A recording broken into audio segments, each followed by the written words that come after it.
Au Passage des artistes. Bonjour à tous, bienvenue au Passage des artistes. Je vous convie aujourd'hui à une promenade humoristique et on en a besoin en ce moment. Alors on va se faire une petite promenade à travers le parcours du comédien Laurent de Funès. Digne héritier d'un patrimoine génétique gorgé d'humour et de dérision, une pincée de cynisme, n'est-ce pas Laurent? Oui, bonjour. Et évidemment dépourvu, j'ai envie de te dire dépourvu de vulgarité. Vous l'aurez compris, donc il est le premier petit-fils de l'immense Louis de Funès. Laurent, bienvenue au Passage des artistes. Bonjour Jazia, merci. Je suis ravie de te retrouver, de t'accueillir au Passage des artistes après une longue absence. J'ai envie de te dire, comment se porte Laurent en ce moment, par cette période un peu funeste? Oui. Eh bien, Laurent, il se porte un peu comme beaucoup d'artistes qui attendent de faire son travail. Ça devait déjà être fait en avril dernier, lors du confinement. Je devais monter sur scène pour une pièce. Et puis que j'ai écrite. Et puis on a. Elle s'appelle comment? Alors dis-nous un peu. Ah, ça y est, comment elle s'appelle? tout savoir. Ah ben, je suis là pour ça. Un grand cri d'amour. Ouais.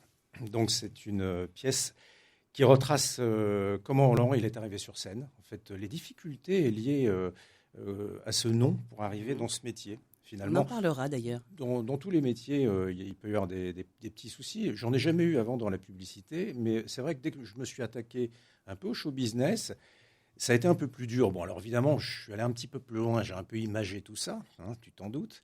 Et j'en ai fait quelque chose de très comique, en fait, complètement délirant. Décalé comme je te connais. Décalé à mort, deuxième degré, évidemment, et qui reprend un peu toutes les thématiques, je dirais, de ce qui se passe en ce moment depuis quelques années. Alors, avant d'aborder le cœur du sujet, puisqu'on va parler de ton parcours, bien évidemment, moi j'aimerais, si tu le permets, que nous puissions rendre hommage à ton grand-père, Louis de Funès, qui est parti il n'y a pas si longtemps, en 83, mais on aurait dû fêter son anniversaire. Donc il est décédé le 27 janvier 83. Est-ce que tu as un souvenir de ce triste jour?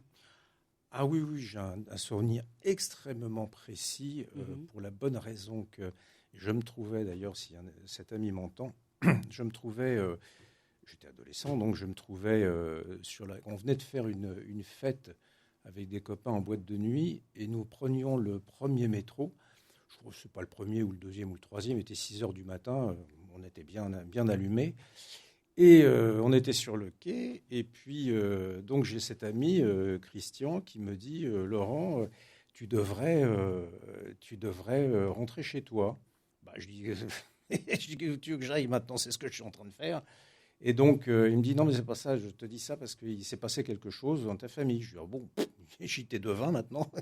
C'est très bizarre, je le voyais, il n'était pas bien. » Et puis donc je le vois, et puis je suis son regard. Et là, je me retourne et je vois dans le kiosque la photo, en gros, Louis de Funès est mort.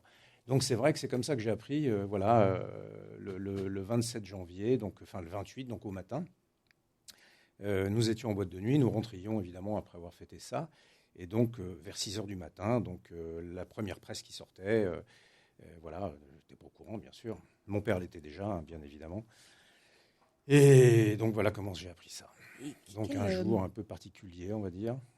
Et quel rapport entretenais-tu avec ton grand-père? Alors la question peut être complètement stupide parce que on ne pose pas ce genre de questions à la base, mais est-ce qu'il était un grand-père ordinaire? Est-ce qu'il était comme à l'écran, drôle, sévère? C'est toujours cette question est drôle parce que il faut savoir que moi je l'ai connu effectivement sur une tranche de vie qui était dès ma naissance jusqu'à l'âge de 15 ans.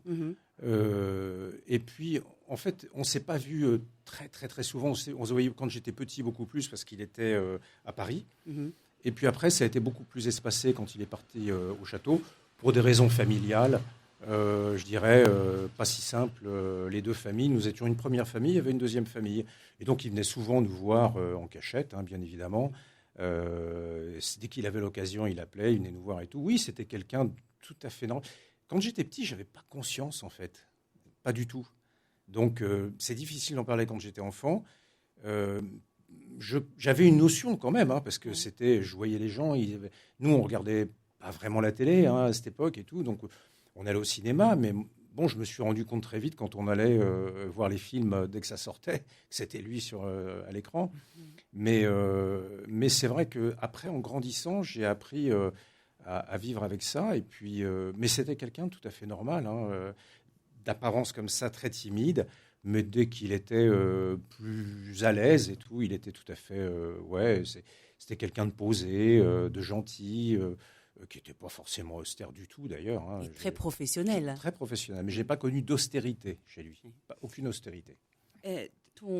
J'imagine qu'on a dû te poser la question, mais ton meilleur film, celui que tu pourrais te regarder en boucle pendant... Alors déjà, les films que j'ai préférés avec lui, c'est toujours des films de Gérard Houry. Ouais. Parce que j'ai toujours trouvé que Gérard Houry avait fait des films extrêmement bien écrits, très bien filmés, et qui s'adaptaient parfaitement à la personnalité de mon grand-père. C'est-à-dire que mon grand-père, j'ai toujours eu cette vision, pour moi, c'est l'acteur le plus américain des Français. Pour quelle raison ? Ça n'a jamais été dit, mais j'ai toujours trouvé qu'il avait une façon très américaine de jouer, d'abord très précise. Je ne dis pas que les acteurs français ne sont pas précis, mais il y a un jeu à la française qui est très proche de la réalité, finalement. D'ailleurs, on te demande souvent de jouer, quand on te dit en France, tu joues naturel. Je ne sais pas ce que ça veut dire, parce que est-ce qu'un acteur est naturel ? Est-ce qu'on lui demande de jouer naturel ? Lui, il ne jouait pas naturel. Je veux dire que, bien évidemment, il avait composé avec un personnage qui est quand même un peu de lui, bien sûr, parce que bon, ça, sa tête, il l'avait, c'était pas inventé. C'était lui, mais il avait quand même... Donc, c'est une méthode américaine de travail. Quelque part, il jouait comme un Américain. Il n'y avait pas de surjeu, il y avait beaucoup de précision, beaucoup de puissance de jeu. Et c'est ce qui fait qu'aujourd'hui, avec des scénarios aussi puissants que ceux de Gérard Houry et une technique aussi forte que la sienne et un génie comme le sien, on arrive toujours à regarder ces films 100 fois sans jamais se lasser. Et rire autant. Et rire autant à chaque fois. T'as aussi La Folie des grandeurs. Moi, j'ai adoré. Il est là. Le truc, les pompons. Mais c'est épouvantable. La première séquence, quand il arrive avec son pompon tout vert, là, c'est terrifiant. C'est terrifiant. Tu sais quoi ? On va se faire une petite pause. Ah bah déjà oui, on va se faire une petite pause. Puisque tu nous parlais de Gérard Houry, on va se faire une petite pause Rabbi Jacob. D'accord. On va se mettre un peu de bonne humeur. Oui. Ça contrastera, ça contrastera un peu avec le temps de Paris. On revient tout de suite après. Avec plaisir.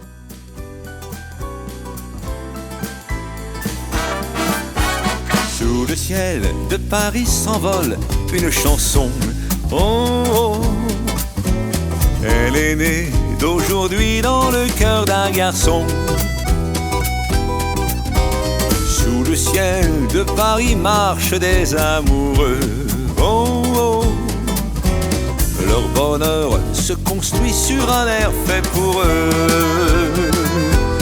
Sur le pont de Bercy, un philosophe assis, de musiciens, quelques badauds, puis des gens par milliers. Sous le ciel de Paris, jusqu'au soir vont chanter oh, l'hymne d'un peuple épris de sa vieille cité. Près de Notre-Dame, parfois couvre un drame. Oui, mais à Paname, tout peut s'arranger. Quelques rayons du ciel d'été, l'accordéon d'un marinier, l'espoir fleurit au ciel de Paris. Sous le ciel de Paris coule un fleuve joyeux. Il endort dans la nuit les clochards et les gueux. Sous le ciel de Paris, les oiseaux du bon Dieu viennent du monde entier pour bavarder entre eux. Mais le ciel de Paris a son secret pour lui. Depuis 20 siècles, il était pris dans notre île Saint-Louis. Quand elle lui sourit, il met son habit bleu. Oh, Quand il pleut sur Paris, c'est qu'il est malheureux. Quand il est trop jaloux de ses millions d'amants, il fait gronder sur nous son tonnerre éclatant. Mais le ciel de Paris n'est pas longtemps cruel, pour se faire pardonner, il offre un arc-en-ciel.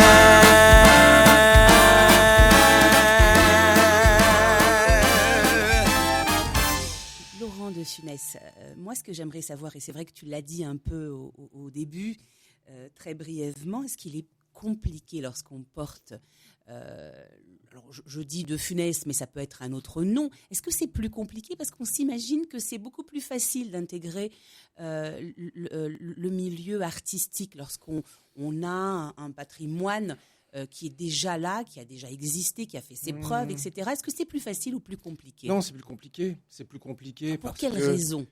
Il y a plusieurs paramètres.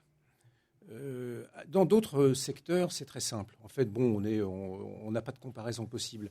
Or, dans le secteur de l'artistique, tout de suite, il y a un rapport de comparaison qui peut se créer, mais qui n'est pas celui du public finalement. Parce que le public, il sait bien qu'on est nous-mêmes. Donc, quelque part, je ne suis pas Louis.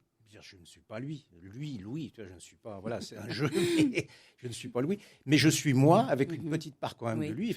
Et donc, il faut l'accepter. La ressemblance, elle est quand même hallucinante. Oui, mais ce que je veux dire... Est-ce que tu la travailles ? Non, pas du tout, on s'en fout complètement. Non, puis au contraire, d'ailleurs, je me laisse pousser les cheveux pour pas du tout. Tu vois, parce que j'ai vraiment une autre physionomie. Je veux dire, j'ai les cheveux longs. Donc, non, je pense que il n'y a rien à faire, c'est la génétique. Alors, est-ce qu'on passe son temps à éviter cette génétique ? Ou est-ce qu'à un moment donné, on se dit, bon, je suis moi, avec ma technique qui sera celle-ci, et puis évidemment, avec cet héritage-là, que je n'y peux rien, quand je monte le ton, mais j'ai un train aussi beaucoup plus gras, mais quand je monte très haut, comme ça, on ne peut pas changer, c'est ni sa voix, ni machin, c'est comme ça, on est comme ça. Et puis par contre, mais c'est plus difficile vis-à-vis des professionnels. Les professionnels se disent « Ah là là, oui, c'est bien, mais est-ce que... » Enfin, il y a toujours un tel mythe, c'est tellement immense, tellement énorme. Et est-ce que c'est pas lourd à porter, ça, dans ce milieu ? Est-ce que c'est pas... Oui, mais après, j'ai décidé de m'en fiche, quoi. Ouais. À un moment donné, il faut accepter, il faut être soi, et puis c'est tout. Il y en a qui disent c'est difficile. Je dis oui, écoute, on verra, hein, c'est pas grave, hein, moi, ce qui est essentiel pour moi, c'est plutôt que le public soit au rendez-vous et que j'ai ma partition à moi et que ça leur plaise. Je vais pas chercher à masquer. D'ailleurs, je cherche même des rôles beaucoup plus dramatiques, quelque part, parce que je sais que j'ai fait des choses qui ont prouvé que je pouvais aller vraiment très fort dans un côté très sombre. Justement, on va en parler de tes débuts, parce que tu commences d'abord, et ça dure 25 ans, tu commences et tu es directeur d'une boîte de communication, de publicité, c'est ça ? Oui. D'abord, je suis photographe. Et puis, je fais des projets jardin des modes, Elle Magazine. Je fais des reportages, je fais du mannequinat, tout ça. Bon, je fais tous ces trucs. Et puis, bon, j'ai fait quand même des études au début. J'ai suivi un peu le parcours. Je trouvais très sympa l'imprimerie et tout. Donc, j'ai eu une imprimerie. J'ai vite bifurqué en vendant tout ça, en allant sur la publicité. Donc, j'ai eu une agence de publicité pendant plus de 20 ans, voire 25 ans. Et puis, donc mon parcours était quand même artistique, mais aussi extrêmement commercial. Donc, je me suis beaucoup éclaté. Et puis, les années 2008 sont arrivées avec le crash, des soucis, ça a commencé à être compliqué. Et puis, un événement familial dramatique est arrivé, le décès de mon jeune frère, dans des conditions épouvantables. Et je me suis dit que j'avais le choix, à partir de ce moment-là, c'était en 2012, finalement que la vie était courte et qu'il pouvait nous arriver n'importe quoi sur la figure. Et à partir de ce moment-là, je me suis dit, là, il faut vraiment réfléchir à ce que tu veux faire après. Et je me suis dit, j'ai toujours eu envie. C'était ça ma question. Est-ce que ça a germé ? Mais ça a toujours germé. Ça a toujours germé. J'ai pris des cours de théâtre à un moment donné. parce qu'une amie est venue me voir en disant, il paraît que tu veux prendre des cours. Mais je n'osais pas, à cause de ce nom. Ouais. En me disant, mais attends, pas... Et puis finalement, ça m'a explosé tout de suite à la figure. Même la prof m'a dit, mais t'es fait pour ça, quoi. Donc, elle m'a dit, il faut que tu fasses vraiment, il faut que tu ailles rapidement faire ce que tu as à faire, quoi. Et en fait, et puis Marthe Mercadier est venue me chercher. Oui, alors, C'est un hasard incroyable. Il y a eu cette rencontre-là. Ah, c'est un hasard incroyable. Alors, raconte-nous justement. Alors, en fait, mon père et Jean-Jacques Gellot-Blanc, mon père, donc Daniel, font un livre avec Jean-Jacques Gellot-Blanc, qui est un journaliste biographe, qui était effectivement le journaliste à l'époque, biographe attitré de mon grand-père. C'était de Funès, l'Oscar du cinéma. Oui, l'Oscar du cinéma, Oui. il fait un excellent livre. Et puis mon père, très, très, très malade, parce qu'il faut savoir que mon père fait un infarctus aussi, quasiment le même jour, au même âge que mon grand-père en avait fait un fatal. Un truc de fou. Mais une synchronicité complètement démente. C'est arrivé un 27 janvier aussi. Et donc mon père m'a dit, je suis incapable de faire la promotion de ce livre. Veux-tu la faire à ma place? Je dis, ah bon, pourquoi pas? Si tu veux, on va essayer.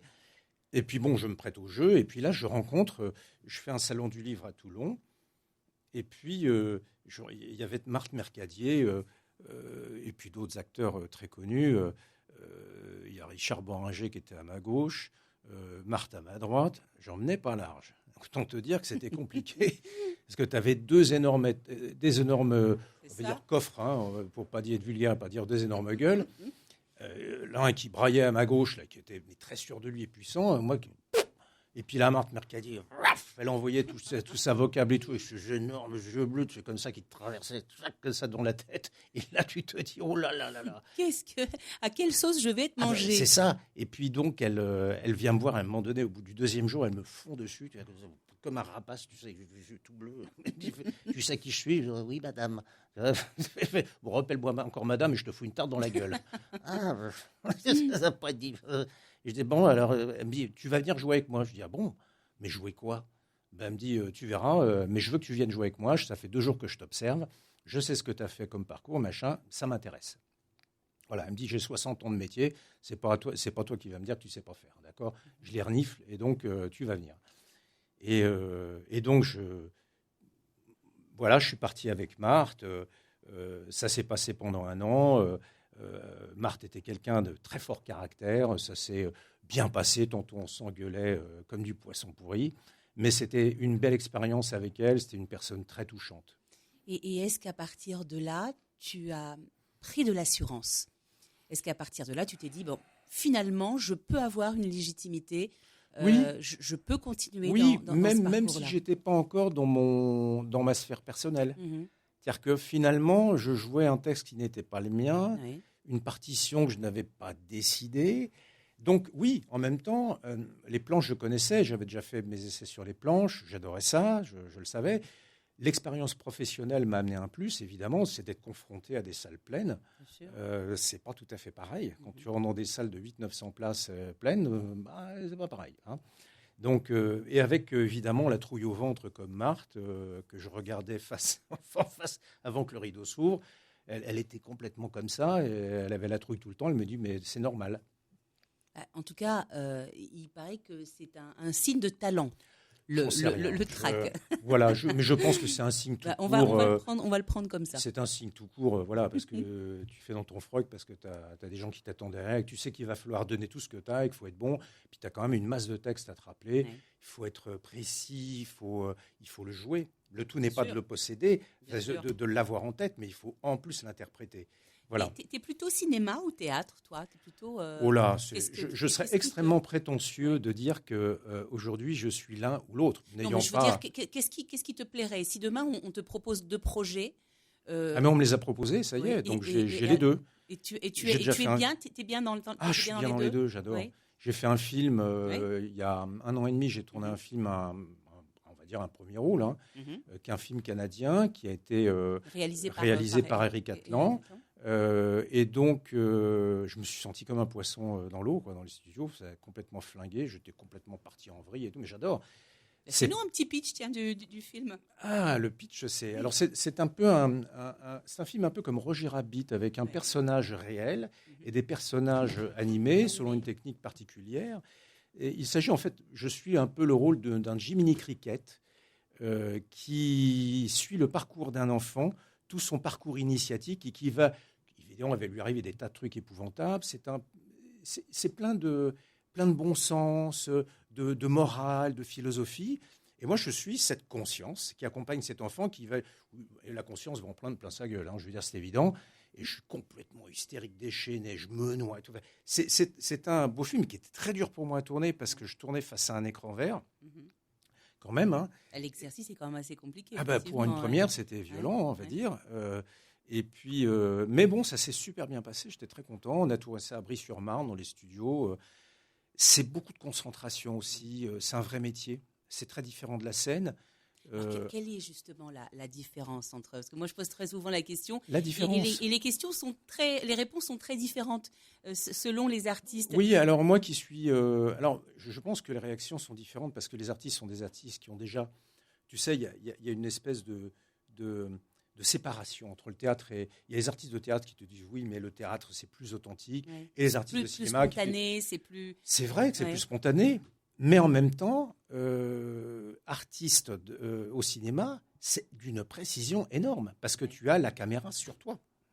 Et ça veut dire que même si tu recommences des prises, on te dit oui, mais c'est facile, tu recommences tes prises. Non, mais ça, c'est les gens qui n'ont pas tourné qui disent ça. Parce que ça veut dire qu'il faut progresser de plus en plus dans tes prises et donner le maximum. Tu es à 150% de ce que tu donnes. Et crois-moi, si jamais tu te rates, c'est pas bon. C'est pas parce qu'on reprend 10 fois une scène que c'est facile. Parce que ça veut dire qu'il faut donner toute l'énergie que l'on a, la subtilité dans chaque scène, tout ce qu'on peut apporter intérieurement au rôle. Et chaque chose que l'on va apporter va se voir dans le regard, dans la gestuelle.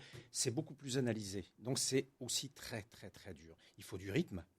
Il ne faut pas perdre le rythme de l'ensemble du film, de ce qu'on a fait avant et tout. Donc c'est désynchronisé en même temps. Parce que tu commences parfois par la fin du film, une scène du milieu. Donc il y a une désynchronisation qui est très importante, qui fait que tu es obligé d'avoir une énorme concentration, quand même.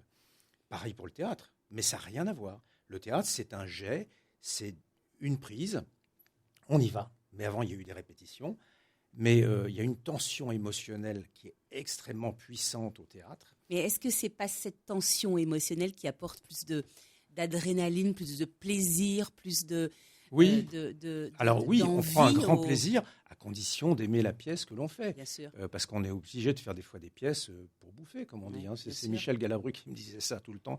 Il me dit, tu sais, j'ai fait aussi des merdes, mais il fallait bien que je bouffe. Oui, donc après, malgré qu'il ait fait des merdes, il avait un talent immense qui nous permettait, même dans une merde, de l'apprécier. Voilà. Tout à fait. Et donc, et ce que je voulais dire, c'est que la scène, moi, que je l'ai vécue, bon, alors en tant qu'amateur et puis après professionnellement, mais à très petit niveau, hein, parce qu'il faut rester extrêmement modeste par rapport à ce que j'ai fait. Quand je vois des grands acteurs de théâtre, je suis toujours émerveillé de leur technique de jeu, de l'aisance, parce que c'est un travail énorme, en fait. On ne se rend pas compte, mais d'obtenir cette aisance, c'est un réflexe presque. Donc il faut tellement travailler, que ça devienne réflexe. Mais en même temps, il y a toujours cette petite part d'émotion en plus qu'on va apporter tous les soirs qui va être différente en fonction de son public.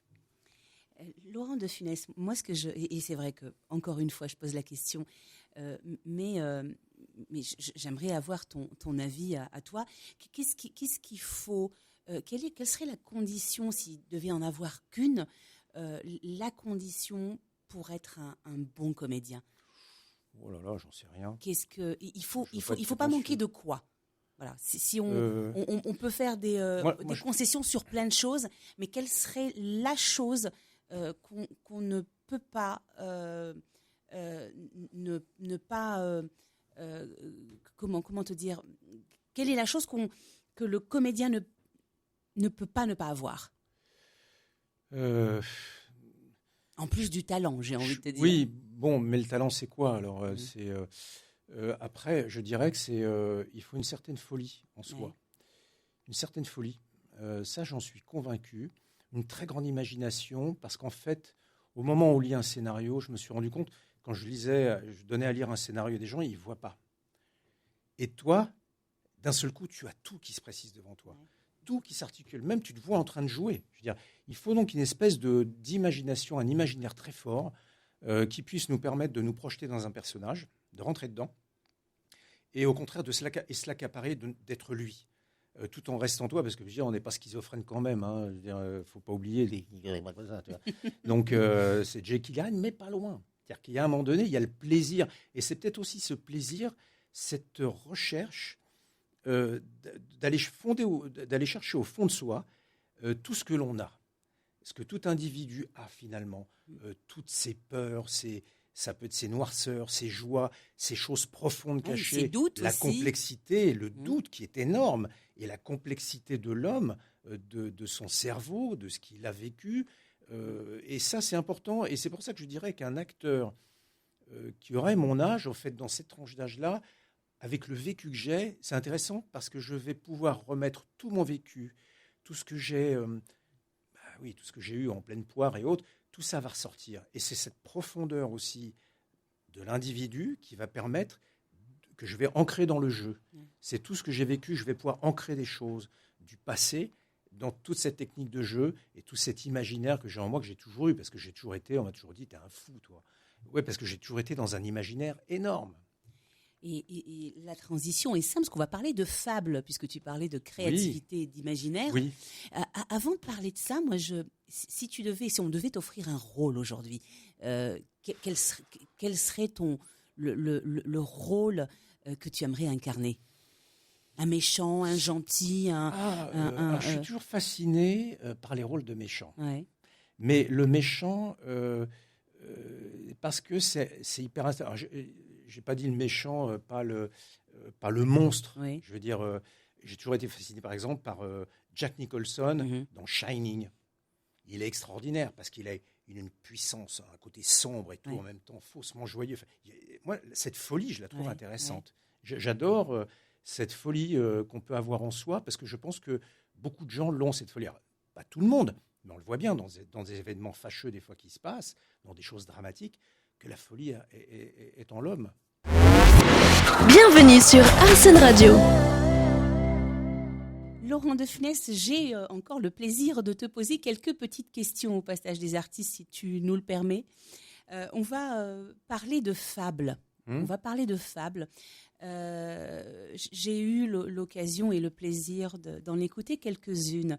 Et c'est vrai que si je devais donner mon avis, on est englouti dans un monde complètement imaginaire. Oui, merci. Alors, je ne sais pas si ça passe par ta voix, parce que c'est vrai que la voix nous emmène vers on est dans une autre dimension. Est-ce que c'est ce que tu désirais? Alors, j'imagine. D'abord, comment est née cette histoire de fable? Pour moi, en fait, c'est né d'un constat. Quand on faisait des répétitions, j'avais toujours cette amplitude. Quand j'ai joué avec Marthe, il y a la femme d'un très grand monteur d'opérette qui est venu me voir. Et lui était avec, je ne sais plus comment il s'appelait, c'était quelqu'un de très connu, qui m'a dit « J'ai écouté votre timbre de voix et vous avez une tessiture incroyable. » Et dit « Je vous ai écouté, est-ce que vous ne voudriez pas faire une opérette pour moi, avoir le premier rôle d'une opérette, un espagnol ?» Et tout, je dis « Une opérette? Moi ?» Je dis « Jamais de la vie !» Parce que moi, une opérette, je chantais « Ouais !» Mais il m'a dit « Vous avez un timbre baryton-basse, vous passez du baryton, très fort, très puissant, comme ça. » Vous passez jusqu'à la tessiture, vous allez très très haut. Et dit ça, cette tessiture, vous n'en jouez pas parce qu'elle est naturelle, mais vous la déployez tout le temps. Et dit ça, vous feriez un très bon chanteur. Je dis ah bon, bah. Mais j'ai quand même décliné l'offre, parce que. Pour quelle raison? Parce que c'était pas mon domaine d'activité et là où je voulais être. En fait, et je suis quelqu'un de très fantasque, mais là où je voulais être, c'était pas là. Il y a des endroits où tu veux être et des endroits où tu n'as pas envie, forcément. D'abord, j'avais trop la trouille et puis peur d'être incompétent total. Et puis après, une fois que j'ai commencé à jouer, oui, j'ai fait un film aussi, donc j'avais oublié, mais où Michel Galabru a joué dedans. Michel, il a fait sa dernière apparition avec moi. Il tenait C'était lequel? Alors, c'est un moyen-métrage, en fait, on appelle ça un court-métrage, mais qui dure quand même 30 minutes. où j'avais écrit ça et Eric me dit, bah, écoute, on va le faire parce qu'on va se servir de ça comme bande démo pour te présenter. Et donc, on a écrit ça et quand Michel, avec qui on était amis, a su ça, il m'a dit, je veux absolument jouer dans ton truc. Si tu me prends pas, je te fais la gueule. Je ne te parle plus. Je vais te faire la gueule. Je ne vais plus te parler. Alors, je veux jouer. Alors, je dis, oh là là, mais t'énerve pas. Et j'avais son agent, il me dit, oui, attention, Laurent, hein, Michel, si jamais... Il est très rancunier. Non, mais c'était gentil. Ça. Évidemment. Pour moi, c'était un cadeau énorme. Je veux dire, Bien je le prends sûr. comme ça. Et puis, cette confrontation en termes de jeu avec Michel a été extraordinaire parce que j'avais écrit quelque chose. Et finalement, Michel me dit, on arrive sur le plateau, et là, tout le monde se met en place. Et puis, je vois son œil qui était malin. Comme d'habitude, il était très... je le sentais goguenard, tu vois. Et donc, je dis, mais qu'est-ce qu'il a? On avait un petit peu bu, on avait arrosé. Hein, et il me dit, tu sais ce qu'on va faire? J'ai une idée. On va improviser. Oui. Bon, Ça, c'est je lui dis, folklore. écoute, moi, Michel, non, moi ça m'amuse, Oui. j'adore improviser. Mm.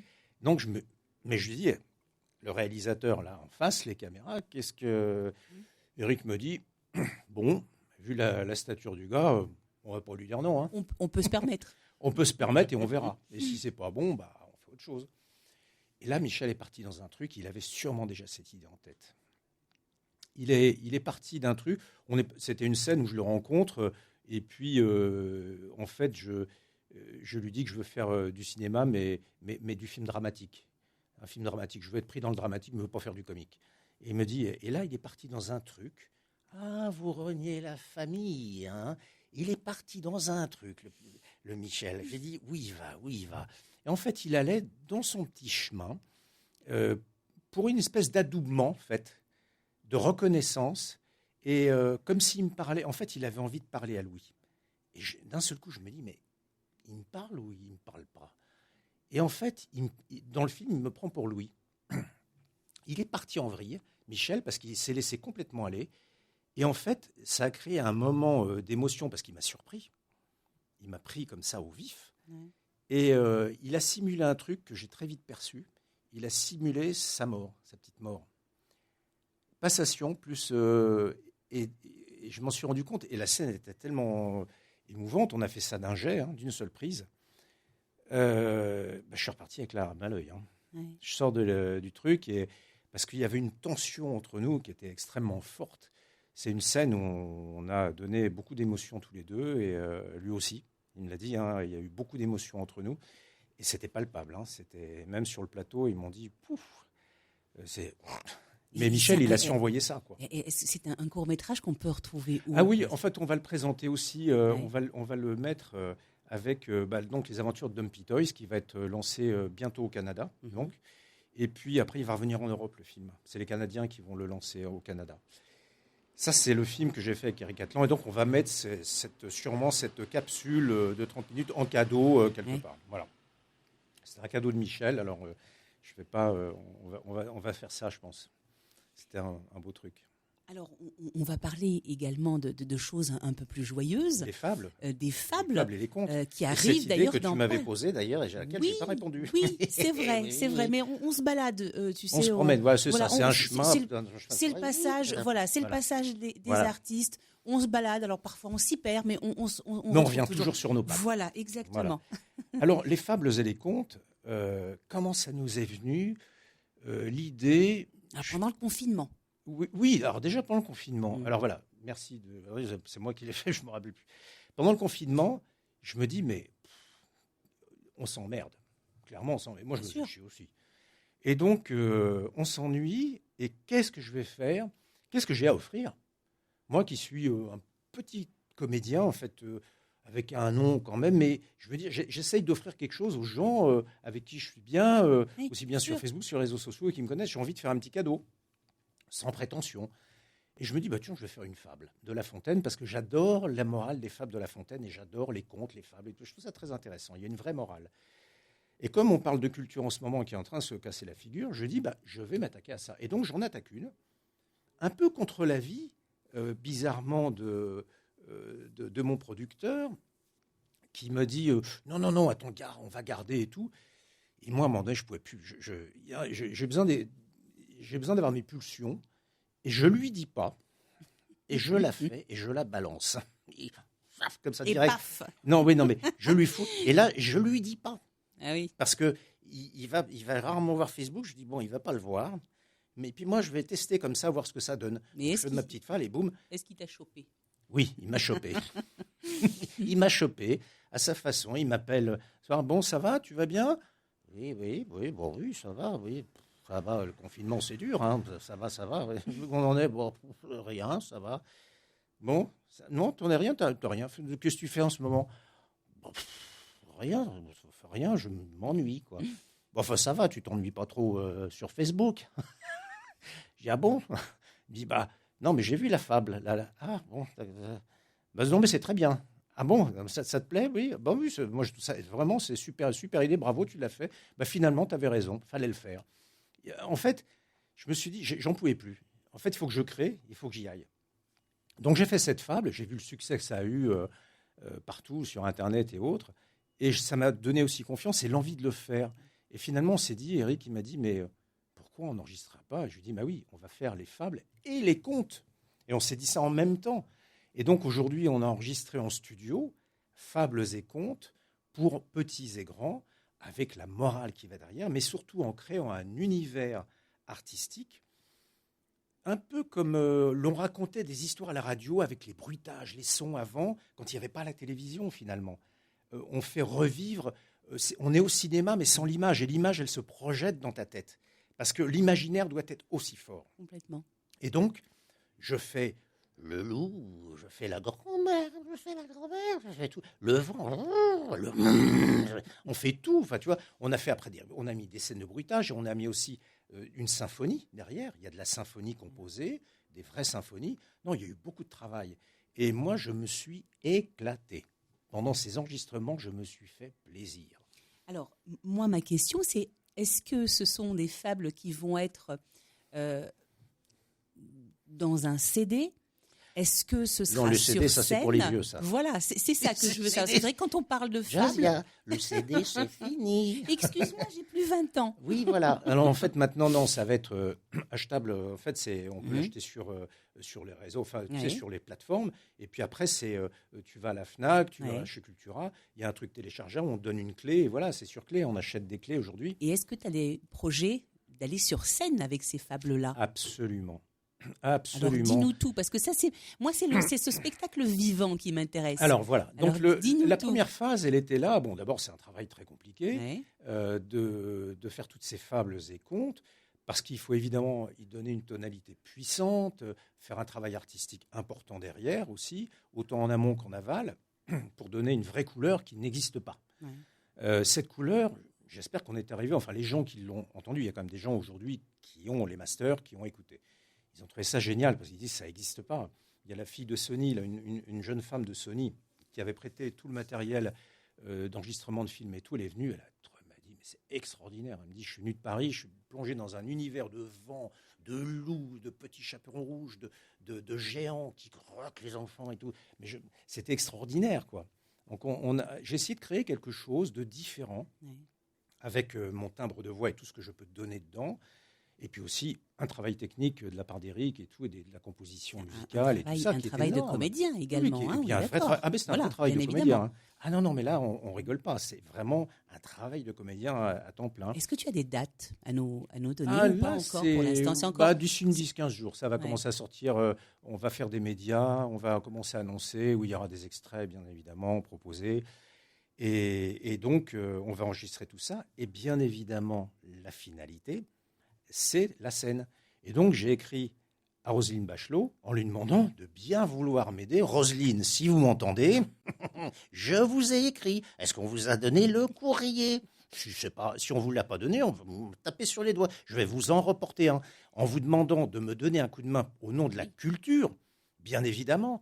La culture, les enfants, quand j'ai fait cet enregistrement, il y a quelqu'un qui va en être témoin, c'est un prof qui m'a dit, est-ce que je peux utiliser ton truc pour tester auprès des élèves? Et il m'a fait la vidéo, il m'a dit, c'est génial, ils ont adoré. Les enfants adoraient apprendre la fable comme ça, ils la savaient tous le lendemain. D'habitude, ils mettent plus de temps pour l'apprendre, mais là, ils l'ont appris très vite. Et tu sais quoi, pour Roselyne Bachelot, on va lui envoyer un petit extrait via le passage des artistes.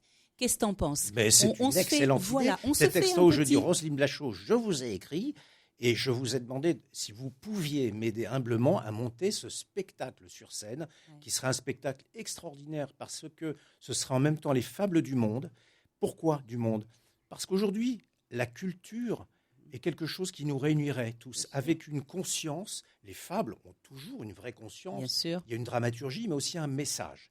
Et ce message, il pourrait être porté à tout le monde. Je ferai des contes africains, je ferai des contes de France, je ferai des contes aussi des pays nordiques.